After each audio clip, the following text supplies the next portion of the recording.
નમસ્કાર. આજે આપણે ગુજરાતી સાહિત્યની એક એવી વાર્તામાં ડૂબકી મારીશું જે ખરેખર માતૃપ્રેમની બધી જ સીમાઓ ઓળંગી જાય છે. ઈશ્વર પેટલીકરની અદ્ભુત કલમથી લખાયેલી લોહીની સગાઈ.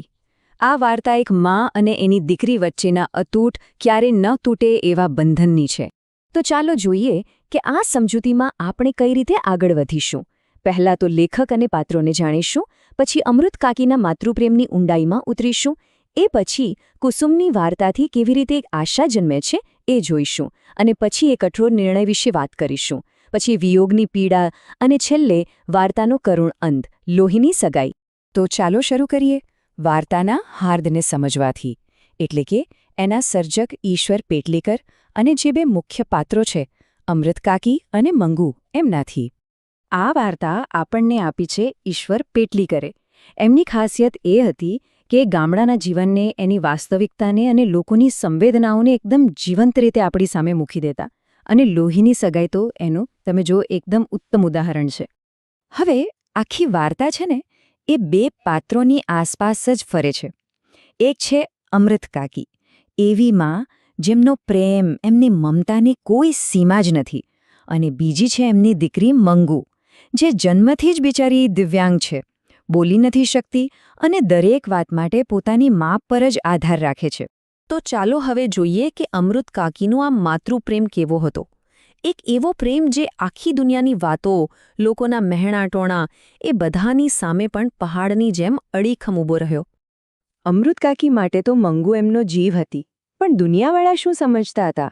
એમને તો આ પ્રેમ ગાંડો લાગતો. ગામના લોકો, સગાવાલા બધા સલાહ આપવા આવી જતા. કોઈ કહે અને ગાંડાના દવાખાને મૂકી આવો, તો કોઈ વળી મોઢા પર જ કહી દેતું કે આવી દીકરી તો માથે ભાર જેવી કહેવાય. વિચારો, એક માને કેવું લાગતું હશે. પણ આ બધું સાંભળીને અમૃત કાકીનો જવાબ શું હતો ખબર છે?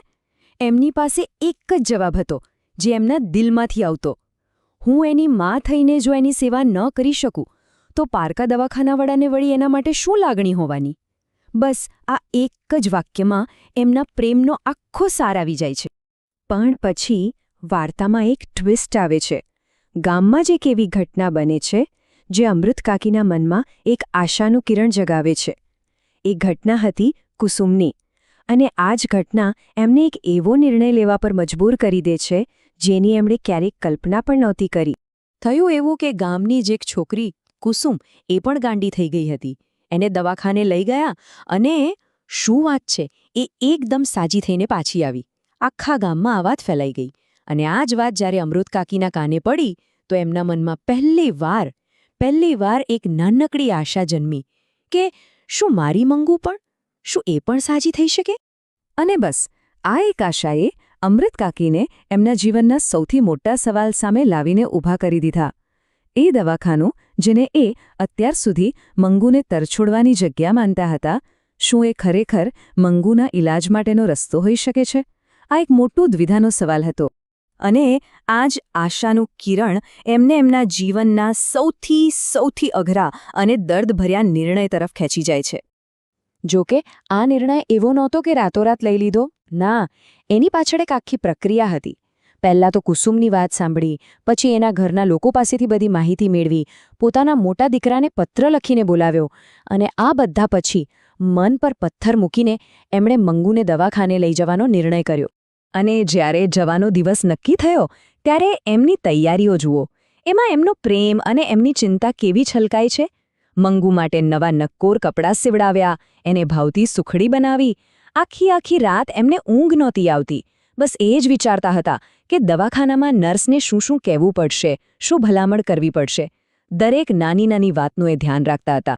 અને હવે આપણે વાર્તાના સૌથી કરુણ ભાગ તરફ જઈએ છીએ. એ સફર જ્યાં એક મા પોતાના કાળજાના કટકાથી અલગ થવા જઈ રહી હતી. જેવો એમનો પગ દવાખાનામાં પડ્યો, એમને જે વાતનો ડર હતું એ જ સામે દેખાવા લાગ્યું. ત્યાંનું વાતાવરણ, બીજા દર્દીઓની હાલત, એ બધું જોઈને તો અમૃત કાકીનું હૃદય ધ્રુજી ઉઠ્યું.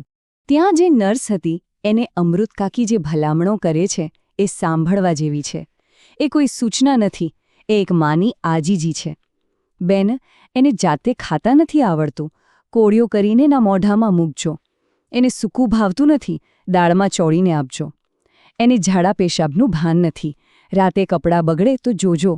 જાણે પોતાની આખી દુનિયા કોઈ અજાણ્યાના હાથમાં સોંપી રહ્યા હતા. અને પછી એ છૂટા પડવાની ક્ષણ. લેખક ઈશ્વર પેટલીકરે એને જે રીતે વર્ણવી છે એ અદ્ભુત છે. એ લખે છે, મંગુને મૂકીને અમૃતકાકી બહાર નીકળ્યા ત્યારે એમના પર બ્રહ્માંડનો ભાર આવીને ઠલવાઈ ગયો હતો. જાણે આખી દુનિયાનું વજન એમના માથા પર આવી ગયું હોય. એમની બધી જ હિંમત, બધો જ સંયમ, બધું જ તૂટી ગયું. અને આ વિયોગ જ આપણને વાર્તાના એ અંત તરફ લઈ જાય છે, જે ખરેખર આપણને અંદરથી હલાવી નાખે છે. ઘરે તો પાછા આવી ગયા, પણ એમનું મન ક્યાં હતું? એ તો મંગુ પાસે જ રહી ગયું હતું. એક ક્ષણ પણ એમના મનમાંથી મંગુનો વિચાર જતો નહોતો. મારી દીકરીએ ખાધું હશે? એને કોઈએ માર્યું તો નહીં હોય ને? એ સૂતી હશે કે રડતી હશે? બસ આ જ વિચારો એમના મગજમાં ઘૂમરાયા કરતા હતા. એમની જે મમતા હતી, એમનું જે માતૃત્વ હતું, એનું કેન્દ્ર તો મંગુ હતી. હવે મંગુ જ સાથે નહોતી તો એ મમતા કોના પર ઠાલવે? એ જ મમતા હવે એમને અંદરને અંદર ખાવા લાગી. અને પછી એક રાત્રે લગભગ 11:15 વાગ્યે અમૃતકાકીની એક ચીસ સંભળાય છે, અને એ ચીસ સાથે જ એ પણ મંગુની દુનિયામાં પહોંચી જાય છે. દીકરીના વિયોગનો આઘાત એટલો ઊંડો હતો કે મા પોતે જ દીકરી બની ગઈ. એ પણ ગાંડા થઈ ગયા. અહીંયા આ અંત પર આવીને આપણને વાર્તાના શીર્ષક લોહીની સગાઈનો સાચો મતલબ સમજાય છે. આ ખાલી લોહીનો સંબંધ નહોતો. આ એક એવું જોડાણ હતું, એક એવી સગાઈ હતી જેને કોઈ દુનિયાની તાકાત તોડી ન શકે. શારીરિક રીતે અલગ થયા, પણ માનસિક રીતે તો એ એક જ હતા. અને અંતે મા પણ દીકરીની દુનિયામાં જ પહોંચી ગઈ. તો છેલ્લે એક સવાલ સાથે આ વાત પૂરી કરીએ. આ જે કરુણ અંત છે એ લોહીની સગાઈ ટાઇટલને કેટલું સાર્થક કરે છે. અને આ વાર્તા આપણને એક માના પ્રેમની તાકાત વિશે શું કહી જાય છે, કે એ પ્રેમ કેટલો શક્તિશાળી અને સાથે સાથે કેટલું પીડાદાયક પણ હોઈ શકે છે. વિચારવા જેવી વાત છે, ખરું ને?